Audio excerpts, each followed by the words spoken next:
श्रीनन्दनन्दना अभयचरणारविन्दरे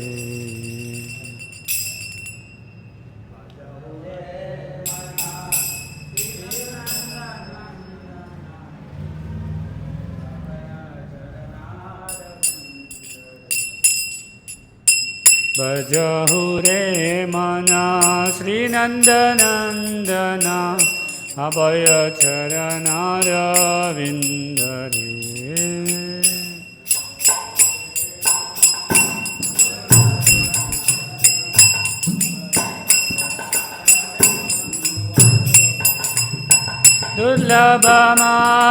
दुर्लभमानवजनम सत्सङ्गे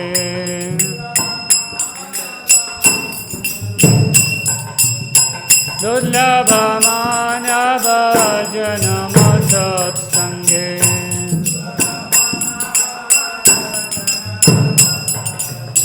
तारो होए भव सिन्धुरे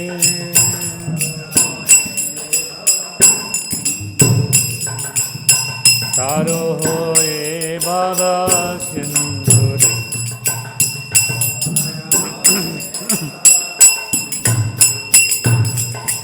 भजहु रे मना श्रीनन्दनन्दना अभयचरणारविन्दरे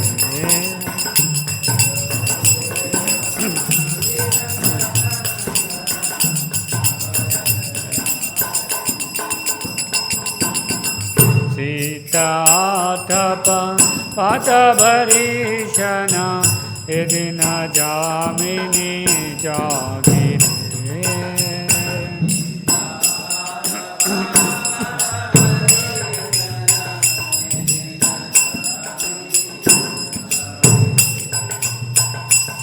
सीताथप पातभरीशना यदि न जामिनी जागिरे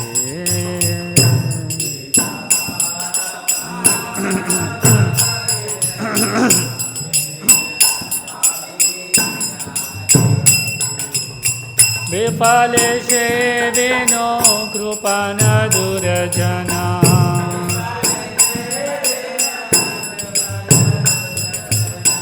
विफले से विनो कृपण दुर्जना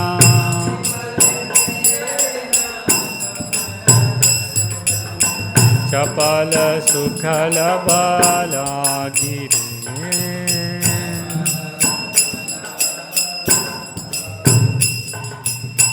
चपल सुखल बालागिरे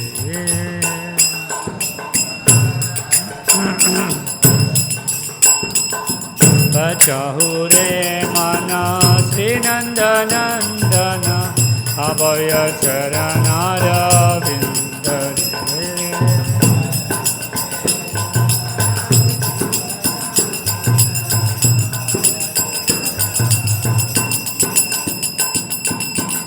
हे धन यौवन पुत्र परिजना इथे किया छे परती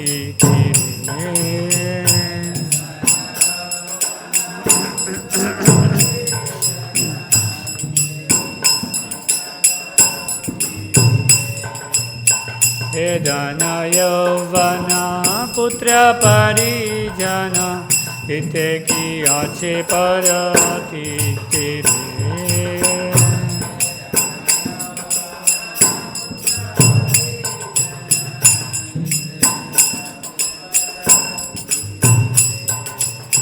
कमल दल जला जीवन तलमला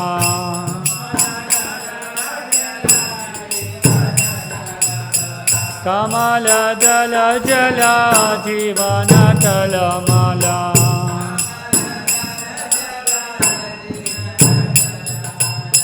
भजहु हरि पद तेरे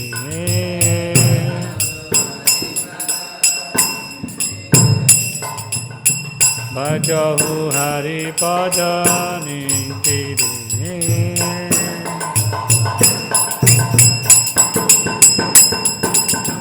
भजहु रे मन श्री नंदनंदन अभय चरणारविंद रे।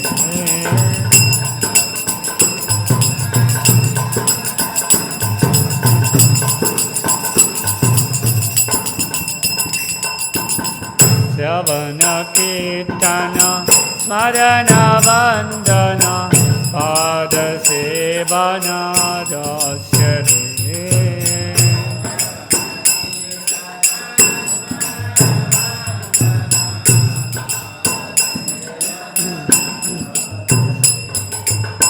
श्रवण कीर्तन स्मरण वंदन पाद सेवन दास्य रे।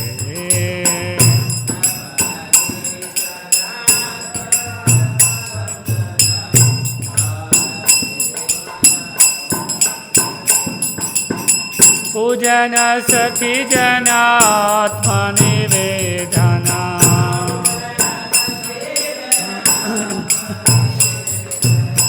पूजन सखी जनात्मनिवेदना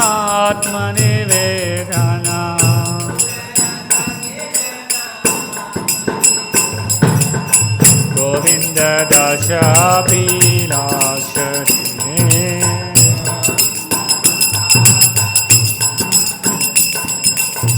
गोविंद दशाभिलाष रे।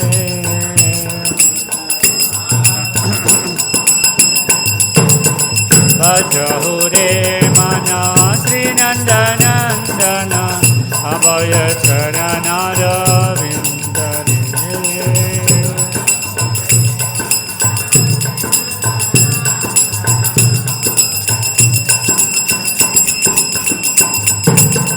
भजहु रे मन श्री नंदनंदन अभय चरणारविंद रे।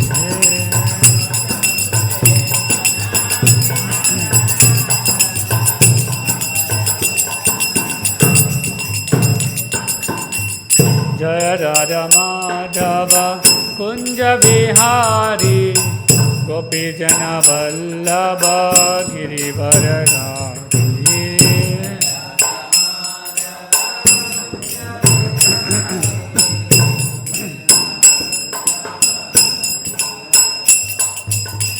जय राधा माधव कुंज बिहारी गोपीजन वल्लभ गिरिवरधारी।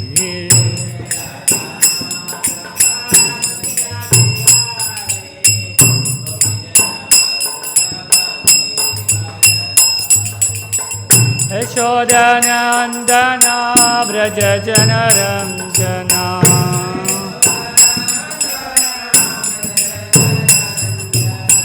यशोदनंदन व्रज जनरंजना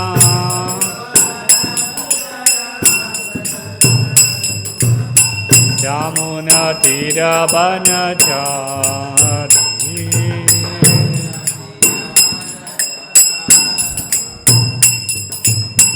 यमुना तीर वनचारी।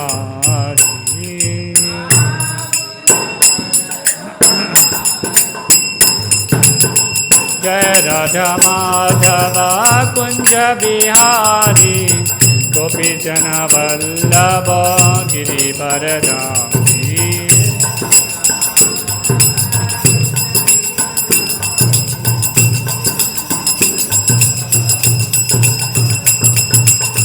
जय राधा माधव कुंज बिहारी गोपीजन वल्लभ गिरिवरधारी।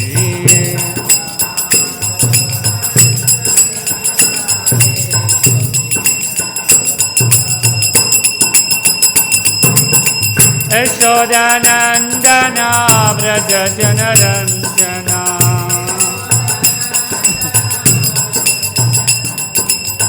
यशोदनंदन व्रज जनरंजना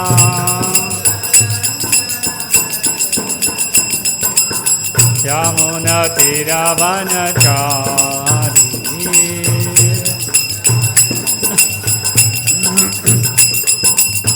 यमुना तीर वनचारी।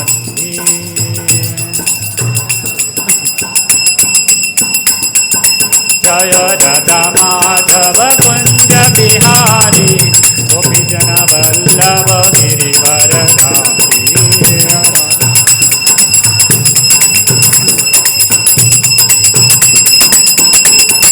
जय राधा माधव कुंज बिहारी गोपीजन वल्लभ गिरिवरधारी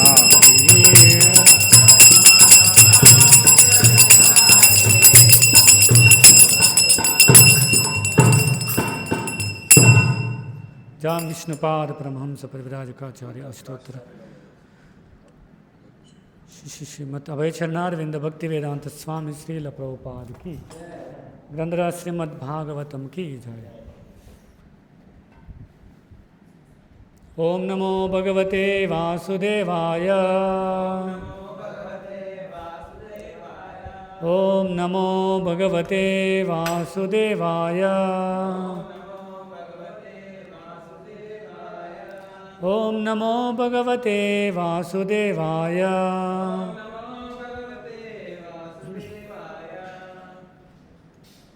చదువుతున్నది శ్రీమద్ భాగవతము చతుర్దశస్కందం పంచమ అధ్యాయం నవమ శ్లోకం.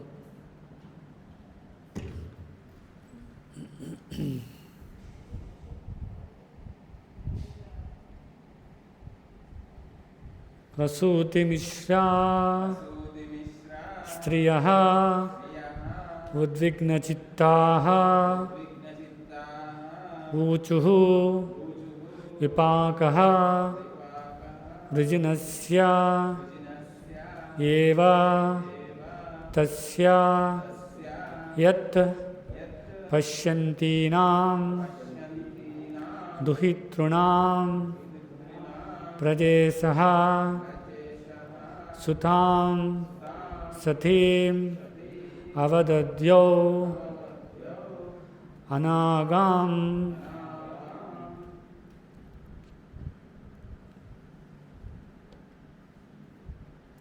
ప్రసూతిమిశ్రా స్త్రియవుద్విగ్నచిత్తా ప్రసూతిమిశ్రా స్త్రియవుద్విగ్నచిత్తా ఉచిర్వపాకో వృజినస్యైవ తస్యా ఉచిర్వపాకో వృజినస్యైవ తస్యా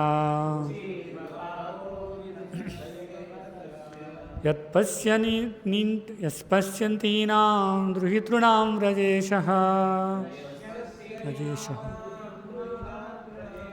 యత్పశ్యంతీనాం దుహితృణాం ప్రజేశః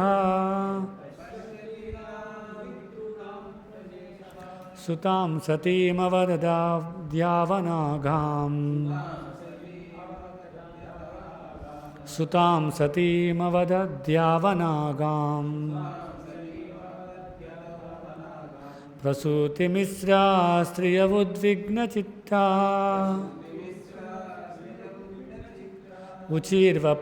ఉచిర్విపాకో వృజినస్యైవ తస్యా యత్పశ్యంతీనాం దుహితృణాం ప్రజేశః సుతాం సతీమవద్యావనాగాం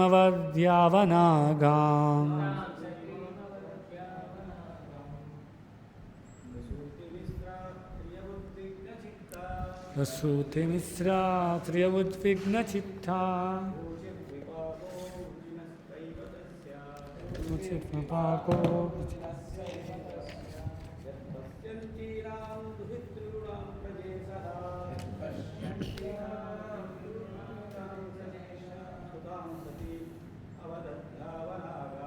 సుతాం సతీమవదద్యావనాగాం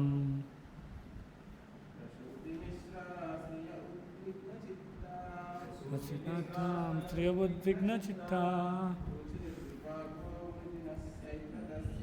ఉచిర్విపాకో వృజినస్యైవ తస్యాం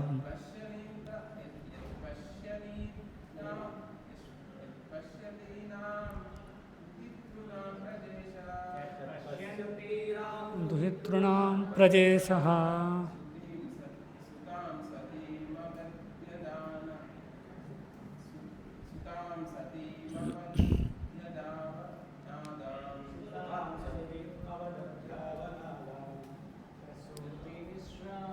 వచ్చారా? బాలకృష్ణ ఫోన్ చేయండి, బాలకృష్ణ చేయండి, ఒక గంట ఉంచమని చెప్పండి, లేకపోతే పంపండి. ఎక్కడ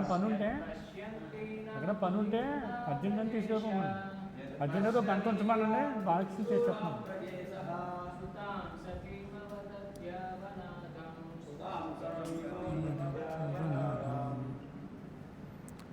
ఆన్లైన్లో ఎవరైనా చదువుతారా? హరే ప్రణామ్.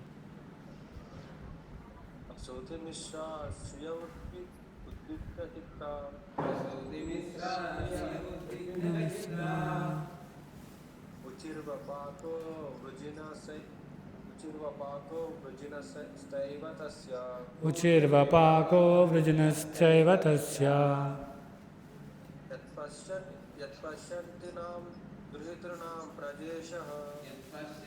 తాం దుహితృణాం ప్రజేశః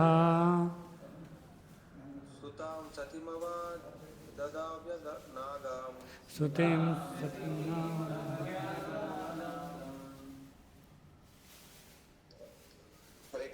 హరే కృష్ణ.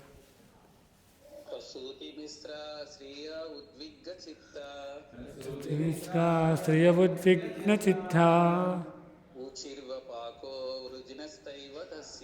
ఉచిర్వపాకో వృజినశ్చైవ తస్య యత్పశ్యతీనాం దుహితృణాం ప్రజేశః సుతాం సతీమవత్యవనాగం ప్రసూతిమిశ్రా స్త్రియ ఉద్విగ్న చిత్తా ఉచిర్వపాకో వృజినశ్చైవ తస్య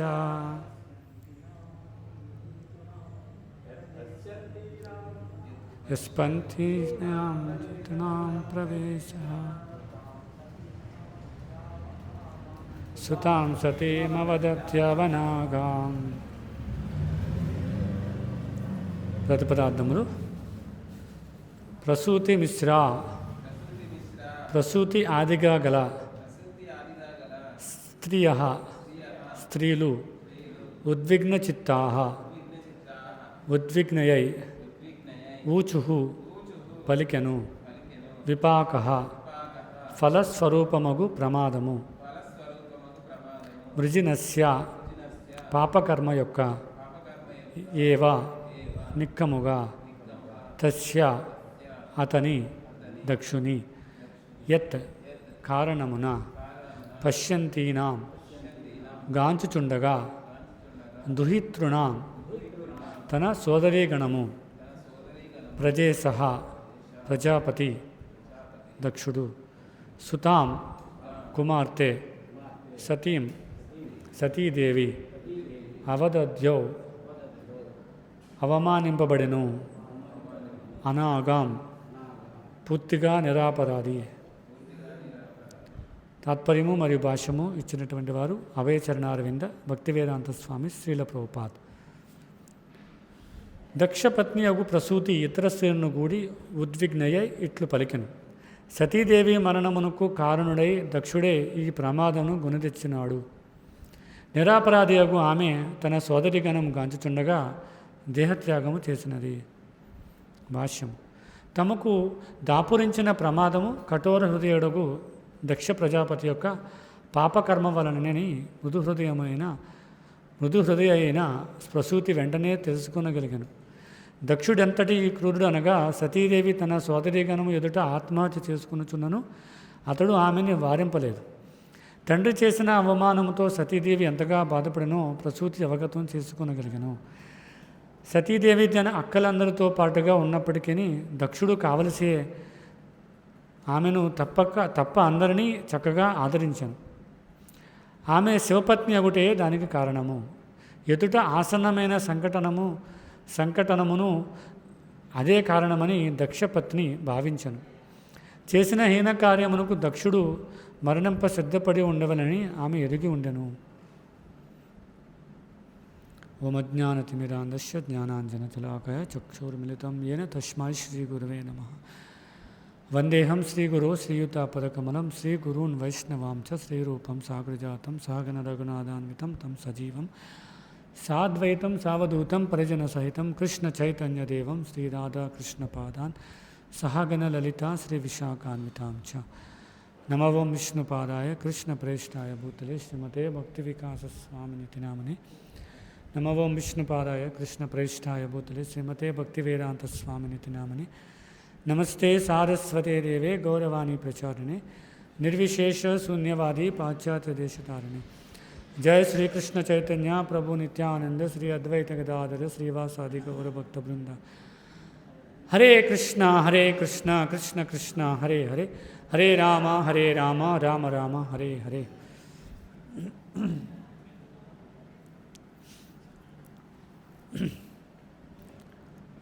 ఇక్కడ కిందటి కొన్ని శ్లోకాలుగా మనం చూస్తున్నాం శివుడి యొక్క కోపాన్ని.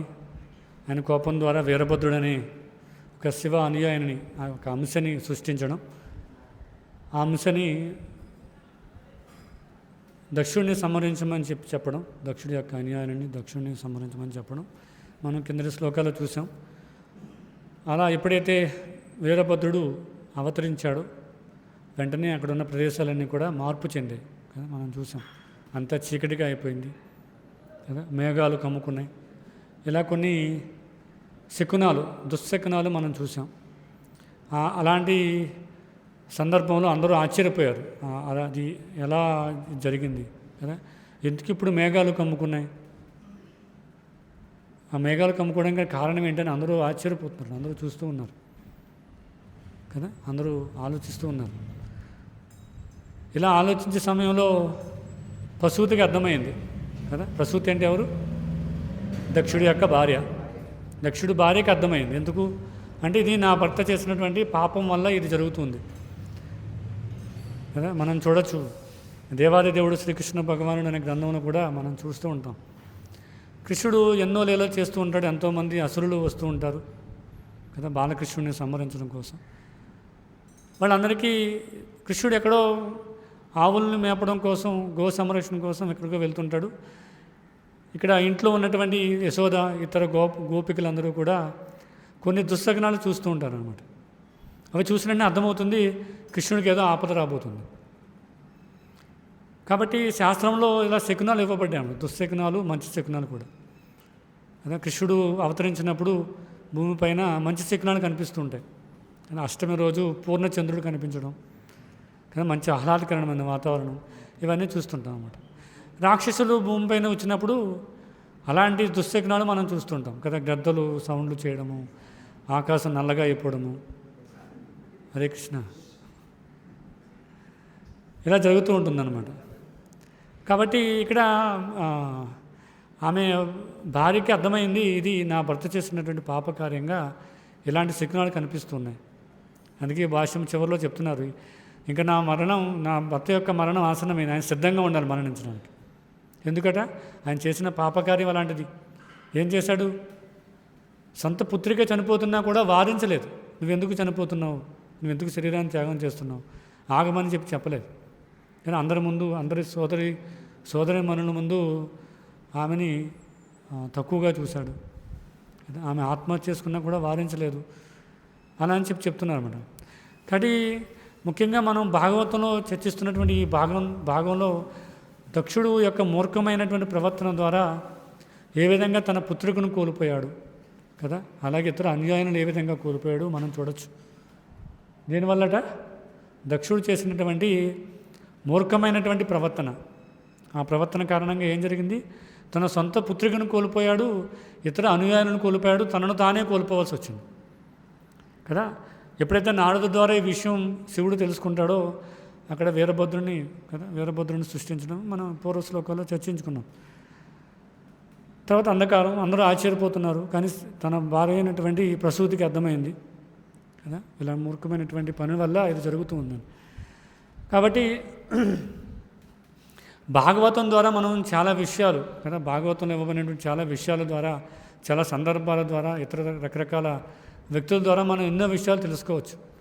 ముఖ్యంగా ఇక్కడ ప్రభుపాల్ వారు అక్కడ ప్రసూతి గురించి వివరిస్తున్నారు. ప్రసూతి ఎవరంట? ఆమె మృదు హృదయమైనటువంటి స్త్రీ అని చెప్తున్నారు. అంటే ప్రతివత ఆమె చాలా మృదువైన హృదయంతో, చాలా సరళమైన వ్యవహారంతో ఉన్నటువంటి స్త్రీ అన్నమాట. అదే ప్రసూతి యొక్క వివరణ ఇక్కడ ఇస్తున్నారు అన్నమాట. కాబట్టి ఇలా మృదు హృదయమైనటువంటి స్త్రీ భర్త మూర్ఖుడైనట్లయితే ఎన్నో ఇబ్బందులు ఎదుర్కోవాల్సిన అవసరం ఉంటుంది. మనం రామాయణంలో చూస్తే రావణాసురుడి భార్య పేరు మండోదరి. మండోదరి కూడా చాలా ఇబ్బందులు ఎదుర్కొంది. మండోదరి కూడా చెప్తుంది, నువ్వు చేసే కార్యం సరైనది కాదు, సీతాదేవిని నువ్వు తీసుకురావాల్సినవి కాదు, వెంటనే వదిలిపెట్టామని చెప్తుంది. కానీ రావణాసురుడు ఒప్పుకోడు. దానివల్ల మండోదరి కూడా చాలా ఇబ్బందులు ఎదుర్కొంది. ఎందుకంటే సొంత భర్త సంహరించబడడం, సొంత భర్త ఇబ్బందులు ఎదుర్కోవడం అంటే ఏ పతివతైన స్త్రీకి అంత ఆనందాన్ని చేకూర్చుతుంది అనమాట. ఇక్కడ చూస్తున్నాం, ప్రసూతి ఎందుకు బాధపడాలి? ఎందుకు బాధపడాలంటే భర్త అపాయంలో ఉన్నాడు. అక్కడ భర్త యొక్క అనుయాయులు, అక్కడ జరిగే యజ్ఞం అంతా కూడా ప్రమాదంలో ఉంది. ప్రమాదానికి కారణం ఎవరు? భర్త చేసినటువంటి మూర్ఖమైనటువంటి పని, పాపపు కార్యం ఏదైతే ఉందో దానివల్లే జరుగుతుంది అని చెబుతున్నారు అన్నమాట.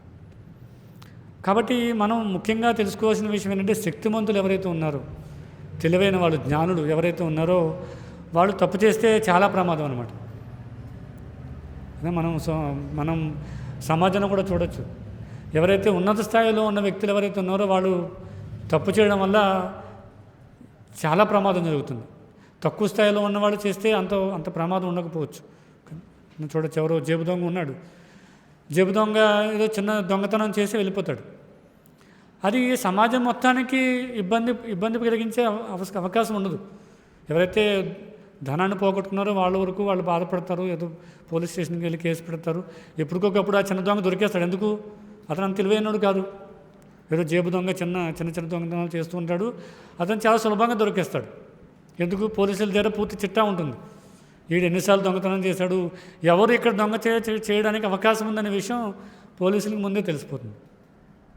అవునా కదా? మనం పోలీస్ స్టేషన్కి వెళ్తే అక్కడ పోలీస్ స్టేషన్లో పెడతారు ఫొటోస్ కదా, వీళ్ళు దొంగతనం చేయడానికి అవకాశం ఉంది, వీళ్ళందరూ ఆల్రెడీ పూర్వమే దొంగతనం చేసి ఉన్నారు.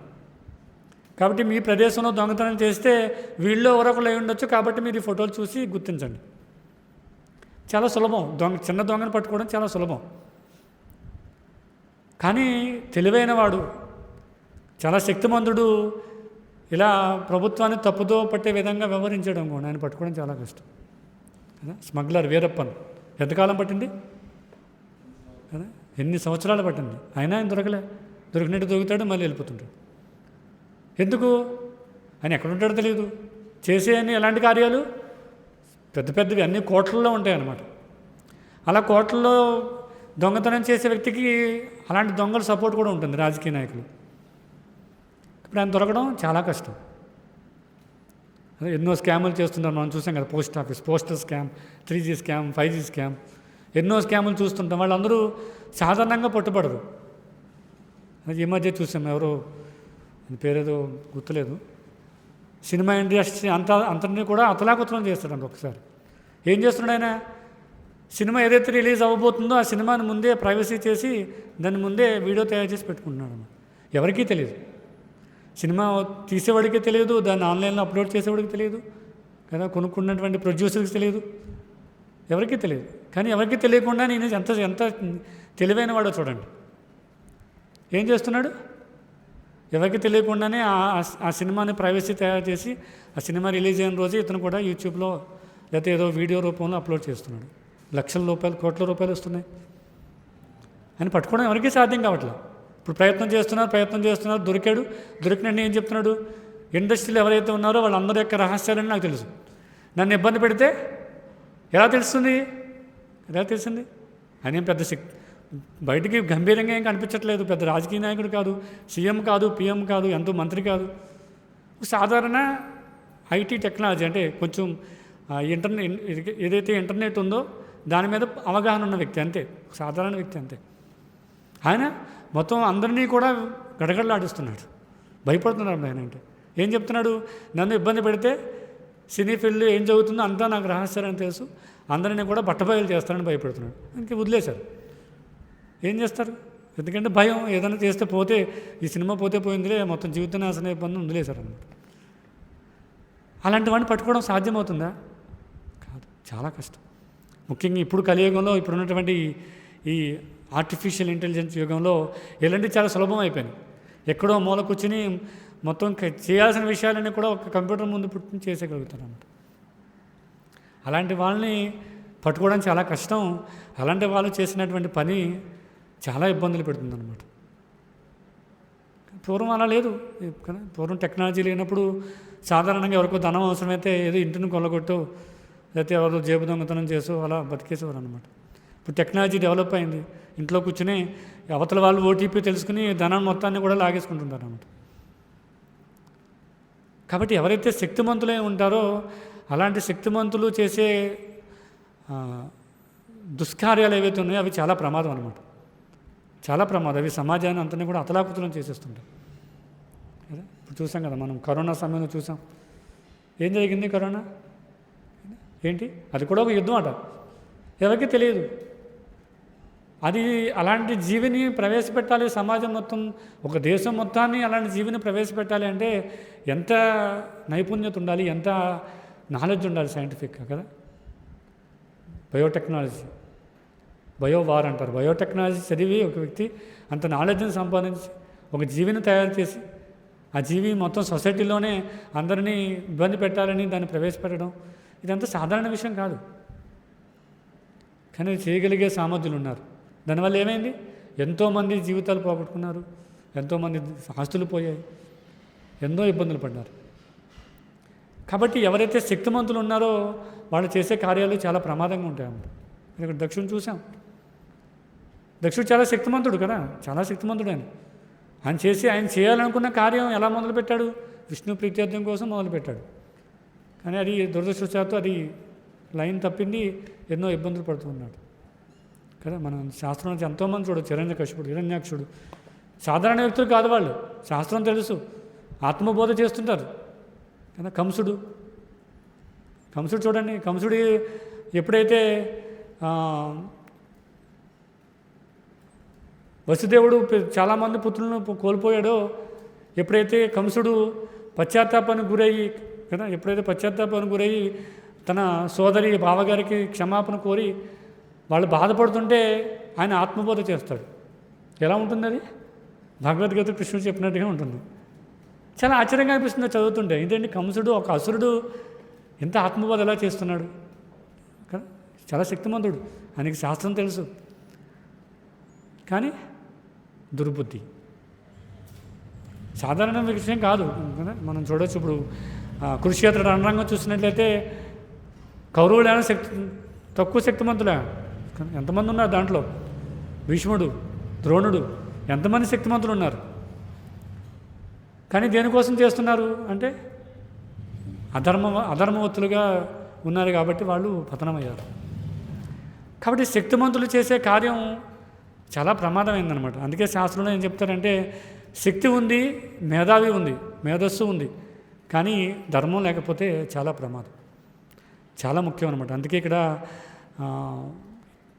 ప్రసూతి బాధపడుతూ ఉందన్నమాట. ప్రసూతి ఆలోచిస్తూ ఉంది, నా భర్త చేసినటువంటి పాపం వల్ల ఇది జరుగుతూ ఉంది.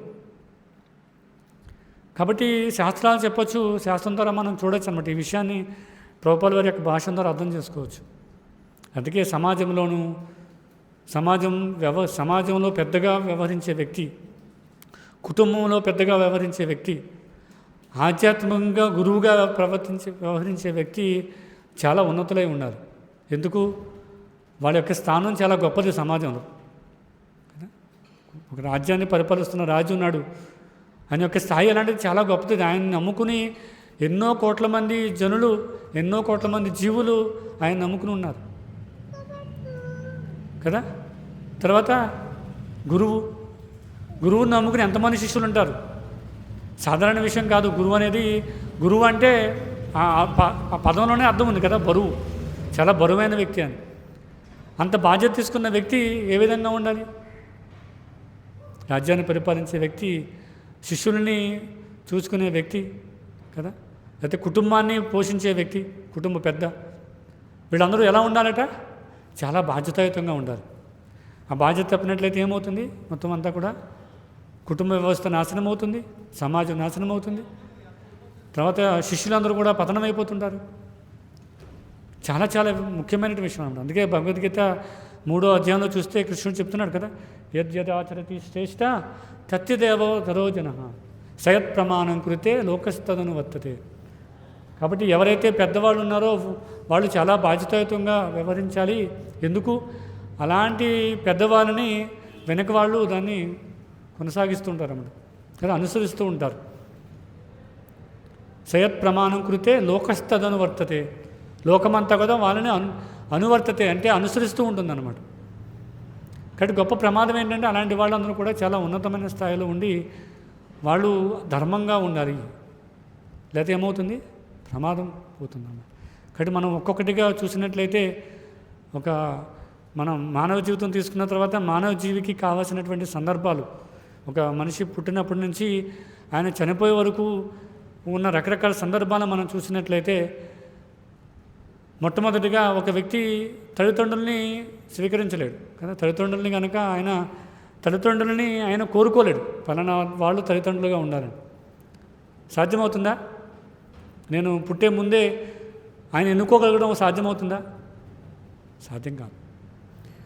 మరి మానవ జీవితం తీసుకున్నాక మనం ఎన్నుకోగలిగే విషయాలు ఏమున్నాయి చెప్పండి?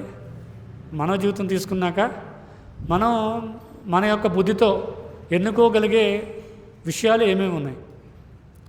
పుట్టుక మనం ఎన్నుకోలేము, అది పూర్వజన్మలో ఎన్నుకోకపోతే, పూర్వజన్మలో మన ప్రవర్తన బాగపోతే అది మనం తప్పించలేం. దాని నుంచి మనం బయటపడలేం. మనం పలానా వాళ్ళే నాకు తల్లిదండ్రులుగా కావాలని ఎన్నుకోవడం సాధ్యం కాదు. దాని తర్వాత సాధ్యమయ్యే విషయాలు ఏమి ఉన్నాయి?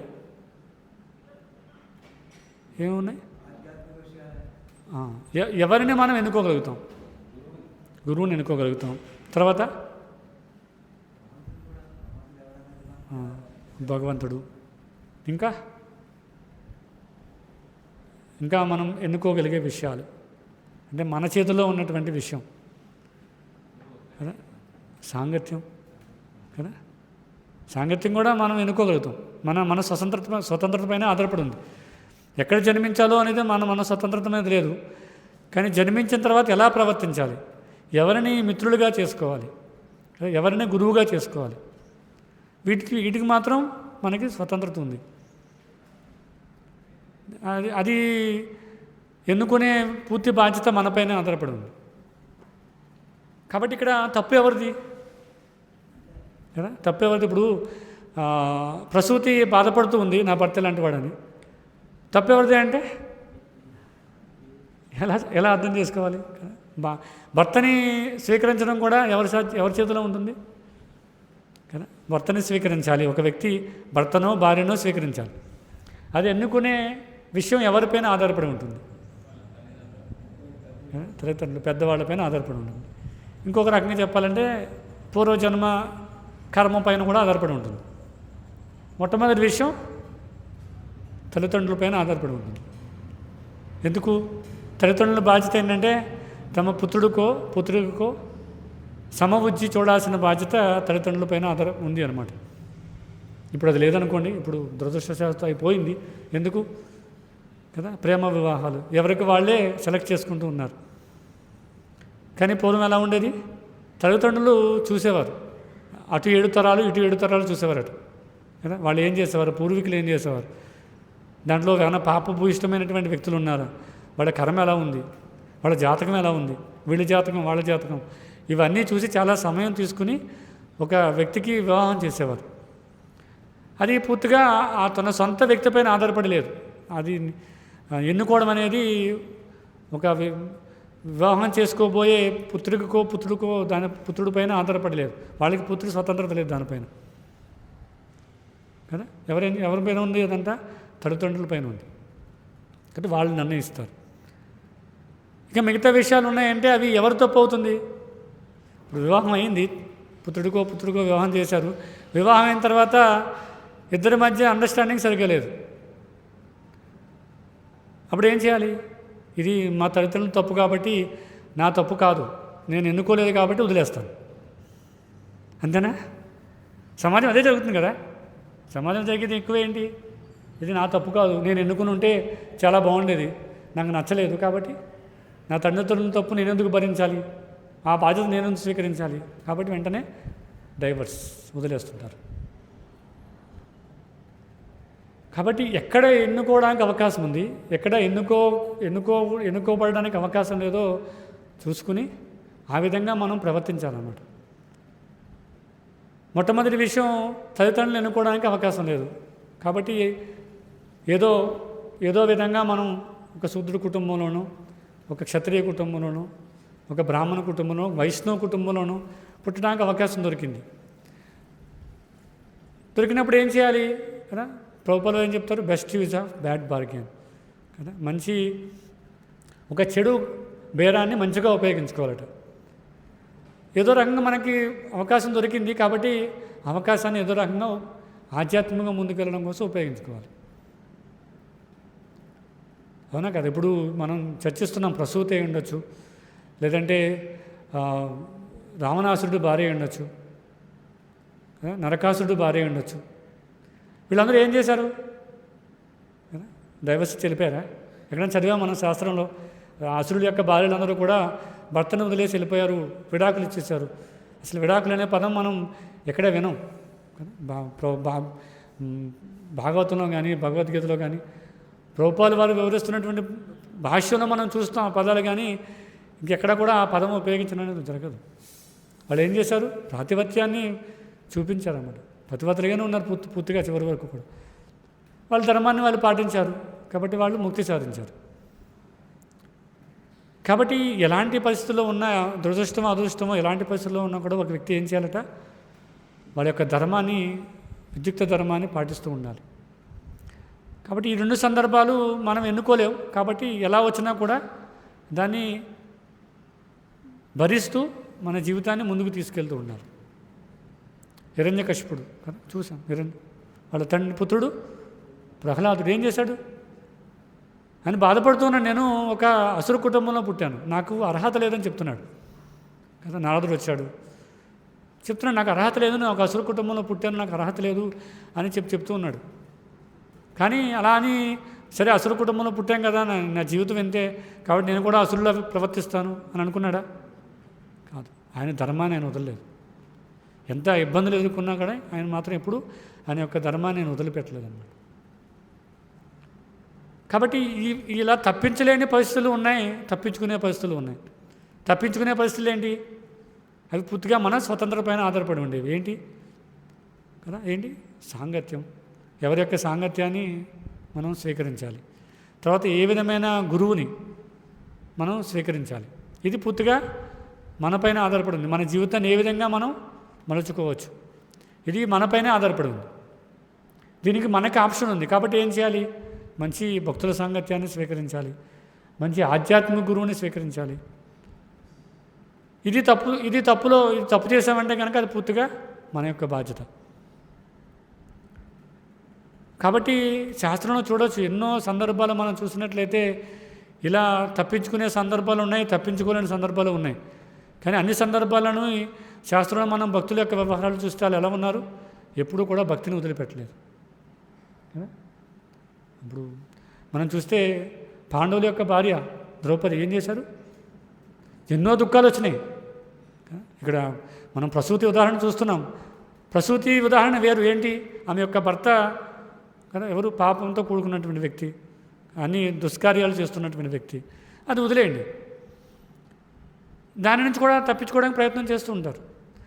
ఒకవైపు పూర్తిగా ఆధ్యాత్మికత ఉన్నటువంటి భర్త భార్యకి భర్తగా వచ్చినప్పుడు వాళ్ళకు కూడా దుఃఖాలు వస్తున్నట్టు కనిపిస్తుంటాయి కదా.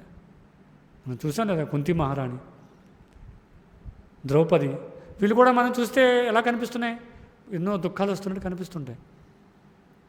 పాండవులే సాక్షాత్తుగా పాండవులే భర్త అయినప్పుడు ద్రౌపదికి బాధలు దుఃఖాలు రావాల్సిన అవసరం ఏముంది? అసలు వాళ్ళు భగవంతుడి యొక్క భక్తులు, ధర్మవర్తులు కదా. అదే అధర్మాన్ని ఎప్పుడు కూడా వాళ్ళు ఏమీ ఎంకరేజ్ చేయలేదు, ఎప్పుడు అధర్మంగా వాళ్ళు ప్రవర్తించలేదు, ఎప్పుడు ధర్మంగానే ఉన్నారు.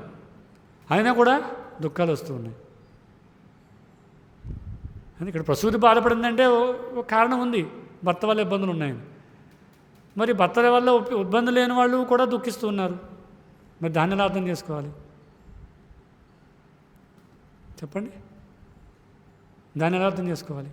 ఇప్పుడు కుటుంబ వ్యవహారాలు, కుటుంబంలో ఇబ్బందులు ఉన్నాయి, కుటుంబంలో భర్త సహకరించట్లేదు, దేనికోసం? భక్తి చేయడం కోసం, జపం చేస్తూ ఒప్పుకోడు. ఇలా ఉన్న పరిస్థితుల్లో వాళ్ళు బాధపడుతున్నారు, అయ్యో నేను సాధన చేయడానికి సమయం లేదు, ఇబ్బంది అవుతుంది, ఇంట్లో వాళ్ళు ప్రోత్సాహం లేదని బాధపడుతున్నారు. అది ఒక స్థాయి. ఇంట్లో అందరూ భక్తులే కానీ సాధన చేయడానికి ఇబ్బందిగా ఉంది కదా. అప్పుడు ఎలా అర్థం చేసుకోవాలి దాన్ని? ద్రౌపది మనం రకరకాల ఉదాహరణలు చూడవచ్చు. వాళ్ళు పైకి ఎన్నో ఇబ్బందులు ఎదుర్కొన్నట్టుగా, ఎన్నో బాధలు పడుతున్నట్టుగా కనిపిస్తుంది. మరి దాన్ని ఎలా అర్థం చేసుకోవాలి? చుట్టూ పరిస్థితి ఎప్పుడు కృష్ణుడు ఎదురుగా కనిపిస్తూ ఉన్నాడు, భర్తలేమో ధర్మపరులు, వాళ్ళు ఏమి ఎప్పుడూ అధర్మంగా ప్రవర్తించలేదు. అన్నీ చూడడానికి పరిస్థితులు అన్నీ కూడా చాలా ఆధ్యాత్మికంగా కనిపిస్తూ ఉన్నాయి కదా. ఎలా అర్థం చేసుకోవాలి మరి కదా? వాళ్ళ యొక్క ఆలోచనలో, వాళ్ళ యొక్క స్థాయిలో అర్థం ఏంటి అంటే, భగవంతుడు వాళ్ళని ఎప్పుడూ మర్చిపోకుండా ఉండడం కోసం అలాంటి పరిస్థితుల్లో ఉంచబడ్డారు. అది భగవంతుడి యొక్క కృప.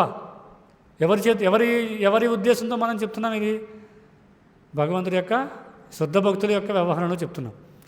వాళ్ళు దుఃఖాలను ఎదుర్కొన్నా, వాళ్ళు ఇబ్బందులుగా బాధపడుతున్నట్టు కనిపించినా కూడా వాళ్ళు ఆ పరిస్థితుల్లో ఉంచబడడానికి కారణం ఎవరు అంటే కృష్ణుడు. అందుకే వాళ్ళు ఎప్పుడూ భగవంతుని మర్చిపోలేదు. కానీ పూర్తిగా ఆ స్థాయిలో లేని వాళ్ళు ఏం చేస్తుంటారు?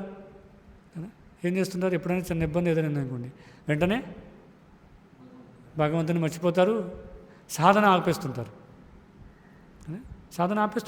ఎవరు ఆ రోజు జపం చేయరు, ఇబ్బందులు అవుతున్నాయి, ఎన్నో ఇంట్లో ప్రోత్సాహం లేదు, ప్రోత్సాహం ఉన్నా కూడా మనసు ఇబ్బంది పెడుతుంటుంది.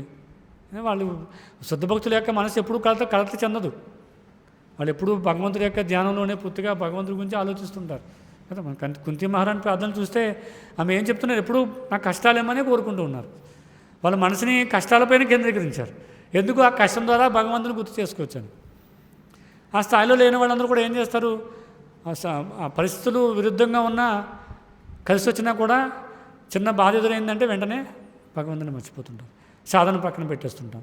ఆ రోజు 16 మంది జపమవ్వు కదా, చదవడానికి శ్రద్ధ కనిపించదు, అంత ఇంట్రెస్ట్గా ఉండదు, ఆలోచన మొదలవుతుండదు, ఇలా అయిపోయింది ఏంటి, ఎందుకు ఇలా జరుగుతుంది, నేను రోజు బాగానే సాధన చేస్తున్నాను కదా, నాకే దుఃఖం వస్తుంది, ఇలా ఆలోచిస్తుంటారు. కాబట్టి ఒక వ్యక్తి ఎలాంటి పరిస్థితుల్లో ఉన్నా, కుటుంబం సహకరించవచ్చు, సహకరించకపోవచ్చు, ఎలాంటి పరిస్థితుల్లో ఉన్నా కూడా చేయాల్సిన కార్యం ఏంటంటే పూర్తిగా భగవంతుడి యొక్క చింతనలో ఉండడం, భగవంతుడి యొక్క నామాన్ని వదిలిపెట్టకుండా ఉండడం. అది ఉత్తమమైందనమాట.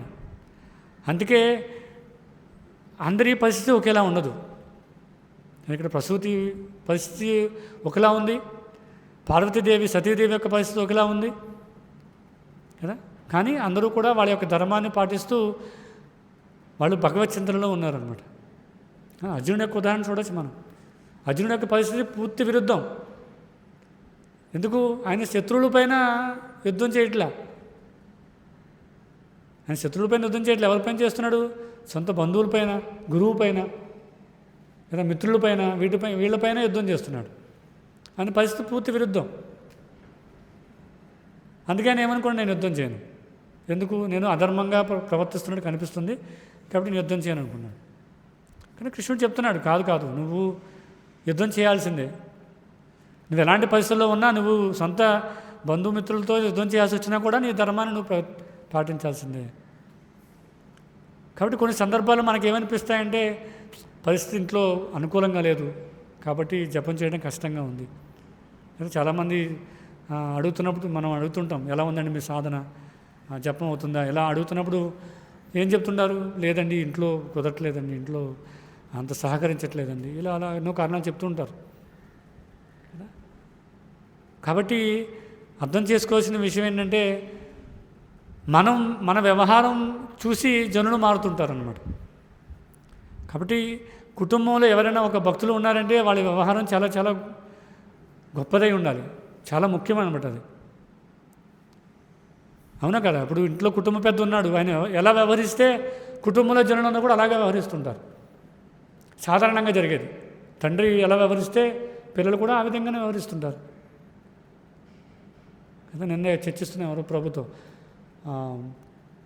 ఒక వ్యక్తి చిన్నప్పటి నుంచి అధర్మంగానే డబ్బులు సంపాదిస్తూ ఉన్నాడు. ఎలాగా?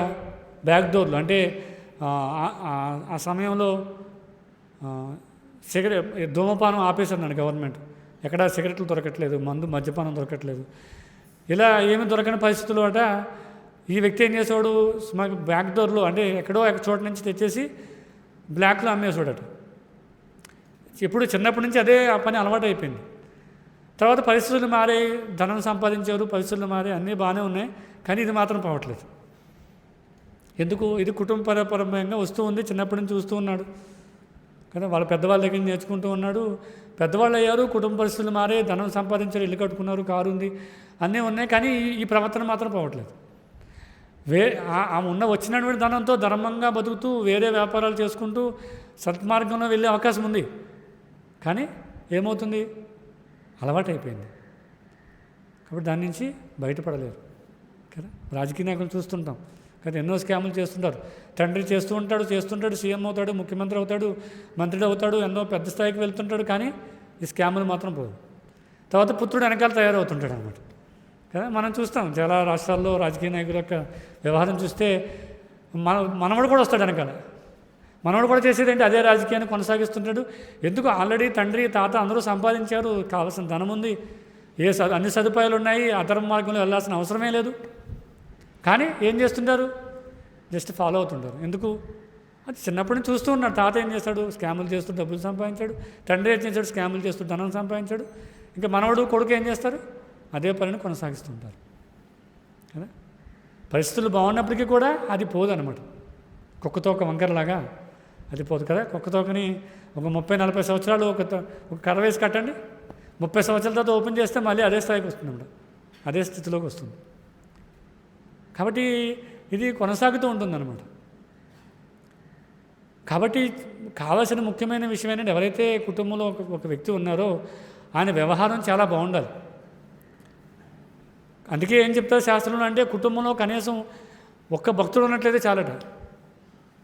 ఖచ్చితంగా కుటుంబం అంతా కూడా లబ్ధి పొందుతారు. అప్పుడు ఇమీడియట్గా జరగకపోవచ్చు, కానీ రాబోయే తరాలైనా కూడా లబ్ధి పొందుతారు గ్యారంటీ. దానికి అవకాశం ఉంది. కాబట్టి కుటుంబంలో ఒక భక్తులు ఎవరైనా ఉన్నట్లయితే వాళ్ళ వ్యవహారం చాలా చాలా బాగుండాలి. వాళ్ళు ఎప్పుడూ కూడా అది దాని నుంచి తప్పకూడదు అనమాట. ఎన్ని ఇబ్బందులు ఎదురైనా కూడా దాని నుంచి తప్పకూడదు. నేను చూశాను, చాలామంది భక్తుల వ్యవహారం చూశాను. వాళ్ళు ఏంటి, కుటుంబంలో మిగతా వాళ్ళందరూ భక్తులు కాదు, కానీ ఈయన మాత్రం కృతనిశ్చయంతో ఉన్నాడు. అలాగే ఉన్నప్పుడు ఏమవుతుంది? ఇతను ఇంత దృఢంగా ఉన్నాడంటే ఏదో ఉంది అని ఆలోచన మొదలవుతుంది కొంతకాలం తర్వాత. మొదట్లో ఇబ్బంది పెడుతుంటారు, దూషిస్తుంటారు, ఆపడానికి ప్రయత్నం చేస్తుంటారు కదా, జపం చేస్తే అడ్డం వెళ్తుంటారు. ఇలా ఎన్నో ఇబ్బందులు ఎదురవుతుంటాయి. కానీ ఆ భక్తుడు ఎప్పుడైతే దృఢంగా నిలబడతాడో కదా, ఎన్ని ఇబ్బందులు ఎదురైనా ఇంట్లో తినకుండా ఉండడం కదా, ప్రసాదం కాని వాదాన్ని తినకుండా ఉండడం, ఎన్ని ఇబ్బందులు అయినా కూడా జపం క్రమం తప్పకుండా చేయడం, ఇవన్నీ చేస్తూ ఉంటాడో కొంతకాలానికి అలా అర్థమవుతుందో ఏదో ఉంది, ఇంత దృఢంగా ఉన్నాడు, ఇన్ని ఇబ్బందులు పెట్టినా కూడా వెనక్కి వెళ్ళట్లేదు, ఇలాగే కొనసాగుతూ ఉన్నాడంటే ఏదో ఉంది అనే విషయం అర్థమవుతుంది అనమాట. అప్పుడు వాళ్ళు ఆలోచించడం మొదలు పెడతారు. అవునా కదా? మనం చాలామంది కుటుంబంలో చూస్తూ ఉంటాం. అప్పుడు వాళ్ళు ఆలోచించడం మొదలు పెడతారు, ఏదో ఉంది విషయం, కాబట్టి అదేంటో తెలుసుకుందాం ప్రయత్నం చేస్తుంటారు. అప్పుడు మెల్లిమెల్లిగా వాళ్ళు కూడా జపం చేయడానికి, లేదా మాంసం తినకుండా ఉండడానికి ప్రయత్నం చేయడానికి, ఇలా ఒక్కొక్కటిగా వస్తూ ఉంటారు అన్నమాట. ఇదంతా దేనిపైన ఆధారపడి ఉంది అంటే, ఆ భక్తుడు ఎవరైతే ఉన్నారో ఆయన దృఢం నిశ్చయం పైన ఆధారపడి ఉంటుంది.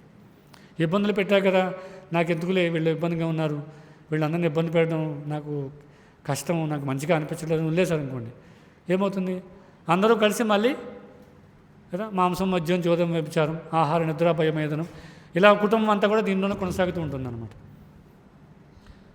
ఒకవేళ ఈయన ప్రవర్తన ద్వారా వెనకాల వాళ్ళు మారలేకపోయినా కనీసం ఈయన చేసిన భక్తి వల్ల వాళ్ళకి ఖచ్చితంగా సుకృతి వస్తుంది. ఇది మాత్రం గ్యారంటీ కదా. అందుకే కదా ప్రహ్లాద్ మహారాజు కోరుకోమన్నప్పుడు నారాయణుడు ఏం చెప్తాడు? నువ్వు ఒక్కడవే కాదు, నీ ద్వారా 21 తరాల జనులు ఉద్ధరించబడతారని చెప్తున్నారు. ఆయన ఉండగా ఏమి తండ్రిని మార్చలేకపోయాడు కదా. ప్రహ్లాదు ఉన్నంతసేపు హిరణ్యకశిపుడు మారాడా? ఎంతో ఉపదేశాలు చేస్తున్నాడు, అన్నీ చెప్తున్నాడు, హరి గురించి చెప్తున్నాడు. కానీ ఆయన ఉండగా హిరణ్యకశిపుడు మారలేదు. మరి ఏ విధంగా నారాయణుడు ఏ విధంగా చెప్తున్నాడు ఈ యొక్క అన్ని తరాల జనులు ఉద్ధరించబడతారని?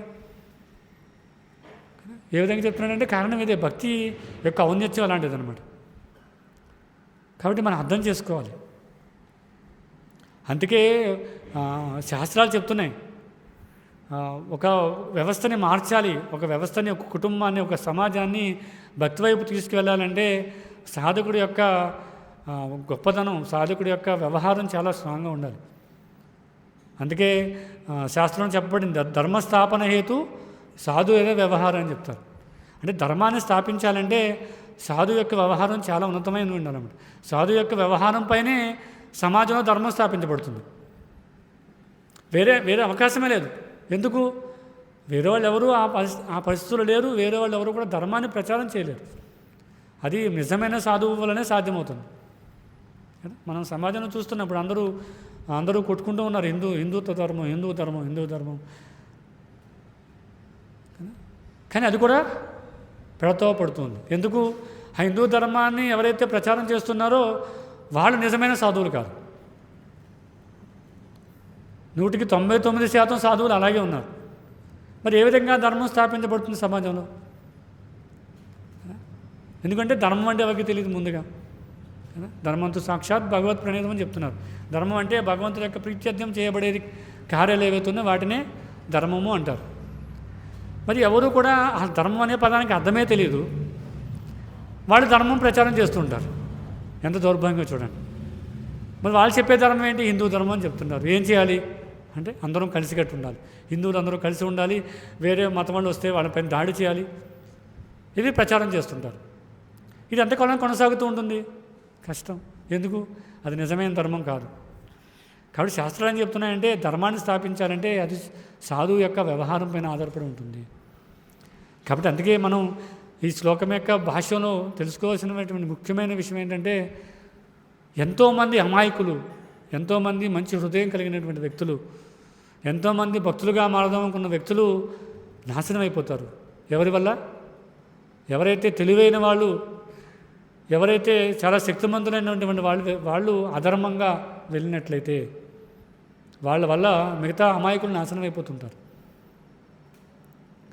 కాబట్టి అర్థం చేసుకోవాలన్నమాట. అర్థం చేసుకుని అప్పుడు మనం ఒక గురువుని స్వీకరించిన, ఒక భక్తుల యొక్క సాంగత్యాన్ని స్వీకరించిన, అప్పుడు మనం సన్మార్గంలో వెళ్తామన్నమాట.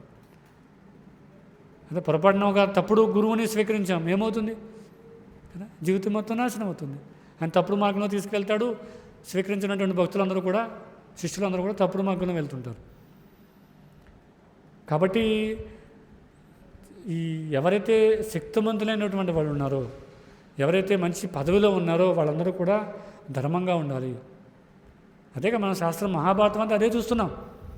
వాళ్ళు ధర్మంగా ఉన్నాయి కాబట్టే సమాజం మొత్తం ధర్మంగా పరిపాలించబడింది. అందరూ ధర్మవంతులుగా ఉన్నారు. రామాయణంలో చూడొచ్చు మనం కదా, రాముడు, దశరథుడు వీళ్ళందరూ కూడా చేసి చూపించారు. కానీ దురదృష్టం ఏమైపోయింది? సమాజం మొత్తం కూడా విరుద్ధంగా అయిపోయింది. కాబట్టి శాస్త్రావగాహన ద్వారా మనం అర్థం చేసుకోవాలన్నమాట. ఎవరు ధర్మవర్తనులు, ఎవరు అధర్మవర్తనులు, ఎవరు నిజమైన గురువు, ఎవరు తప్పుడు గురువు, ఇవన్నీ అర్థం చేసుకుని ఆ విధంగా మనం వ్యవహరించాలన్నమాట. లేకపోతే ఏమవుతుంది? ఇక్కడ కుటుంబం మొత్తం కూడా నాశనం అయిపోతుంది కదా. ప్రసూతి యొక్క పుత్రికలు, ప్రసూతి యొక్క అనుయాయులు, దక్షుడి యొక్క అనుయాయులు అందరూ కూడా దక్షుడి యొక్క కారణంగా వాళ్ళందరూ కూడా చాలా చాలా ఇబ్బంది ఎదుర్కొంటూ ఉన్నారు. కాబట్టి శాస్త్రావగాహన ద్వారా ఇది మనం అర్థం చేసుకోవాలన్నమాట. అందుకని ప్రసూతి అర్థమైన ఇతను పాపభూయిష్టంగా ఉన్నాడు, పాపాన్ని చేశాడు కదా. ఆయన చేసినటువంటి మూర్ఖమైనటువంటి ప్రవర్తన ద్వారా మేమందరూ ఇబ్బంది పడుతున్నాం. కాబట్టి ఇక్కడ ప్రసూతి ఏం చెప్తుంది? ఎదుట ఆసనమైన సంకటంకు అదే కారణం. ఏం కారణం? దక్షుడు చేసినటువంటి పాపకార్యాలు. కాబట్టి అలా చేసిన హీనకార్యమునకు దక్షుడు మరణింప సిద్ధపడి ఉండవలసింది. ఖచ్చితంగా అతని యొక్క మరణం ఆసనమైందనే విషయం ఆమెకు తెలిసింది. ఎలా తెలిసింది?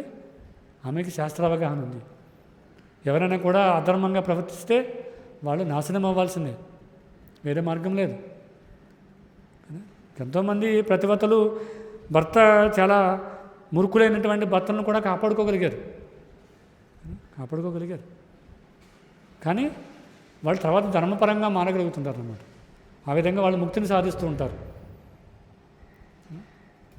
కాబట్టి విషయాన్ని మనం ఆ విధంగా అర్థం చేసుకోవాలన్నమాట. ఎలా ధర్మవత్తులు ఎవరు, అధర్మవత్తులు ఎవరు, మనకి అవకాశం ఉన్నంత వరకు ఏ విషయాల్ని మనం నియంత్రించగలుగుతాం, ఏ విషయాన్ని మనం తీసుకోగలుగుతాం, అలాంటి విషయాలను కూడా ఆచితూచి అడుగు వేయాలి. అయిపోయింది కదా, అయిపోయిన విషయాన్ని మనం మార్చలేం. మనం ఏమైనా బాధపడుతుంటామా?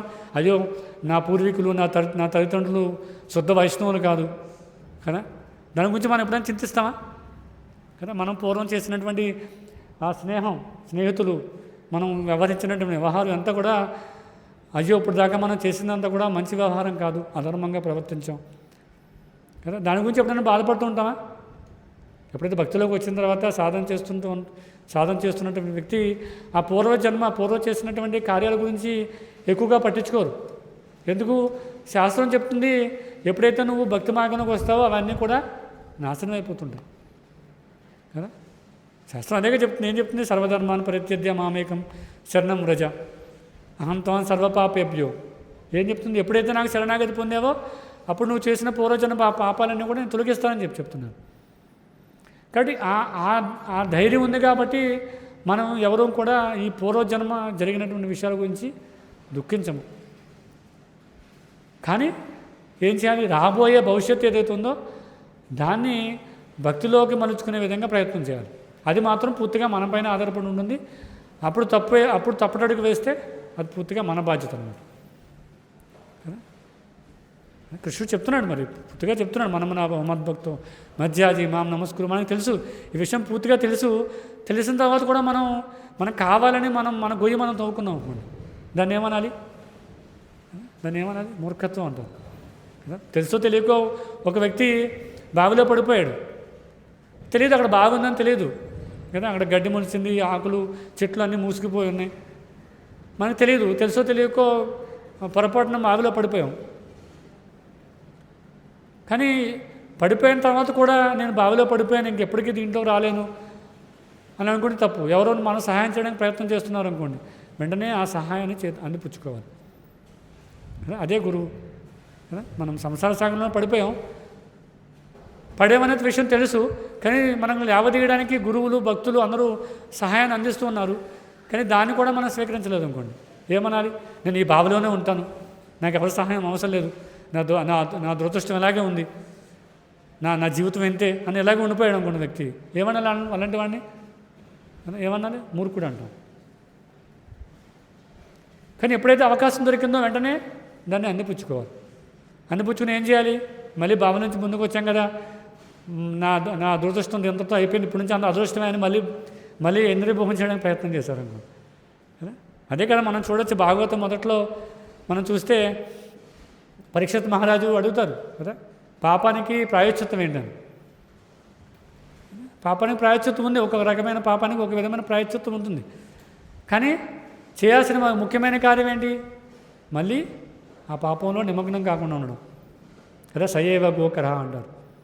మళ్ళీ అలాంటి పాపాన్ని రిపీట్ చేస్తున్నారనుకో వాళ్ళని ఏమనాలి? గోకర కదా, గాడిద ఆవులతో పోలుస్తారనమాట. కాబట్టి ఇక్కడ ముఖ్యమైన విషయం ఏంటంటే మనం అర్థం చేసుకోవాలి. ఓకే, మనం పూర్వజన్మ ఏదైతే ఉందో అది అయిపోయింది, గతం గత.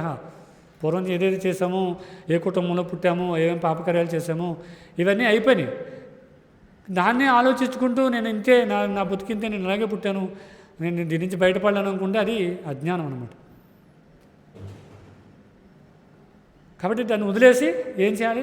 భక్తి సేవలో భక్తుల యొక్క సాంగత్యంలో సేవ చేస్తూ సాధన చేస్తూ జీవితాన్ని కొనసాగిస్తుండాలి. ఒక్కొక్కసారి గుర్తుంచుకోవాల్సిన ఆవశ్యకత కూడా ఉంటుంది. మర్చిపోమన్నా కదా, మర్చిపోయానంటే అది కూడా ఒక స్థాయిలో పొరపాటు అవుతుంది. ఎందుకు? ఎప్పుడైనా నేను చాలా గొప్పవాడిని అనే అహంకారం వచ్చినప్పుడు మనం పూర్వజన్మ గుర్తు చేసుకుంటుండాలి, పూర్వ జీవితాన్ని గుర్తు చేసుకుంటుండాలి. నేను చాలా గొప్పవాడిని, అసలు నా పరిస్థితి వేరు అనుకున్నప్పుడు మనం చేసిన పాపకార్యాలు ఏవైతే ఉన్నాయో అవి గుర్తొస్తున్నాం అనుకున్నా, ఇచ్చి నా బతుకు ఇలాంటిది, నేను ఏంటంటే దౌర్భాగ్య స్థితి నుంచి వచ్చాను, ఇప్పుడు అదృష్టవశాత్తు ఏదో గురువు యొక్క ప్రోద్బలంతో ఈ స్థాయిలో ఉన్నాను, మళ్ళీ దాని వైపు వెళ్ళిపోకూడదు, మళ్ళీ ఆ స్థాయికి వెళ్ళిపోకూడదనే భయం ఉండాలన్నమాట. కాబట్టి అప్పుడప్పుడు గుర్తు చేసుకుంటూ ఉండాలి, అప్పుడప్పుడు మర్చిపోతూ ఉండాలి. రెండూ అవసరం. మర్చిపోతే ఏమవుతుంది కదా, ఒక స్థాయిలో మర్చిపోతే ఏమవుతుంది, నా బతికింతే, నేను ఇలాగే పుట్టాను, నా జీవితం ఇలాగే ఉంటుందని కుంగిపోతుంటాడు. పూర్తిగా మర్చిపోతే ఏమవుతుంది, నేను చాలా శుద్ధ భక్తుడిని, అసలు నేను పుట్టుక నుంచే నేను చాలా మంచి వైష్ణవుని అని ఆ స్థాయిలోకి వెళ్ళిపోతుంటాడు. ఆ వ్యక్తి ఒక్కోసారి పాత జన్మ గుర్తు చేసుకున్నాడు అనుకోండి, నేను మందు తాగేవాడిని, అమ్మాయిలతో తిరిగేవాడిని కదా, మాంసం తినేవాడిని, ఎంతో దుర్మార్గమైన పనులు చేసేవాడిని, ఆ స్థాయి నుంచి అదృష్టవశాత్తు ఈ స్థాయికి వచ్చాను కాబట్టి మళ్ళీ నేను ఆ స్థాయికి వెళ్ళకూడదు. ఇలా విషయాన్ని గుర్తించుకుంటూ ఉన్నాను అన్నమాట. కాబట్టి మనం ఇలాంటి విషయాలు చర్చిస్తూ ఉంటే ఇంకా అనంతంగా ఉంటాయి అన్నమాట. ఎందుకంటే భాగవతం అనేది అనంతం. సమయం అయిపోయింది కాబట్టి మనం అర్థం చేసుకోవాలి పాపకార్యం ఎంత దారుణమైందో, అది ఉన్నత స్థాయిలో ఉన్న వ్యక్తి చేస్తే ఎంత దారుణంగా ఉంటుందో మనం అర్థం చేసుకోవచ్చు అనమాట. అదే సాధారణ టెంపుల్లో కూడా చూడొచ్చు. టెంపుల్లో ఒక వ్యక్తి ఒక ఉన్నతమైన వ్యక్తిగా చలామణి అవుతూ పాపకార్యాలు చేశాడు అనుకోండి, కింద ఉన్న వాళ్ళందరూ ఏమైపోతారు కదా, ఏమైపోతారు. ఒక టెంపుల్ ప్రెసిడెంట్ ఉన్నారు, ఆయన మంచిగా చలామణి అవుతూ చేయకూడని కార్యక్రమాలు చేస్తున్నాడు అనుకోండి, బ్యాక్ డోర్లో, కింద వాళ్ళందరూ కూడా పతనం అయిపోతారు. ఎందుకు? ఆయన నమ్ముకుని ఉంటారనమాట. ఒక వ్యవస్థ అంతా కూడా ఆయన మీద ఆధారపడి ఉంది. ఆయన చేయకుండా కార్యక్రమాలు చేశాడు అనుకోండి, ఏమవుతుంది, అందరూ కూడా భక్తులోంచి ఒక్కసారి పతనం అయిపోతారు. చాలా ప్రమాదం అనమాట. అందుకే మనం చర్చించవచ్చు. కుటుంబ పెద్ద, రాజ్యాన్ని పరిపాలించే రాజు, ఆధ్యాత్మిక గురువు, వీళ్ళందరూ కూడా చాలా బాధ్యతాయుతంగా ఉండాలి. హరే కృష్ణ. చాలా సమయం అయింది. ఎవరికైనా ప్రశ్నలు, సూచనలు,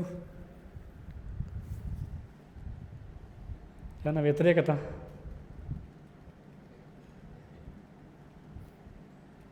హరే కృష్ణ. గ్రంథరాజ్ శ్రీమద్ భాగవతంకి జాయ్. జగద్గురు శ్రీల ప్రభుపాదికి జాయ్. వంచాకల్పతరుభ్యశ్చ కృపా సింధుభ్యేవ చ పతితానాం పావనేభ్యో వైష్ణవేభ్యో నమో నమః.